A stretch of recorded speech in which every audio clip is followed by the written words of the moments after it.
Hai guys, ini aliran sungai air dari Batu Raden. Tuh lihat. Ini warga-warga pada tanam kangkung. Nah, tuh. Anaknya lagi berenang, tumben dia di kali tuh. Tumben di kali dia.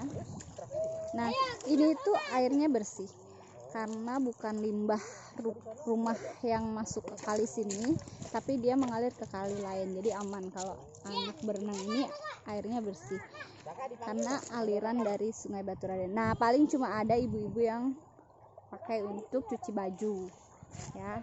Nih sama Kakak Lisa. Tuh.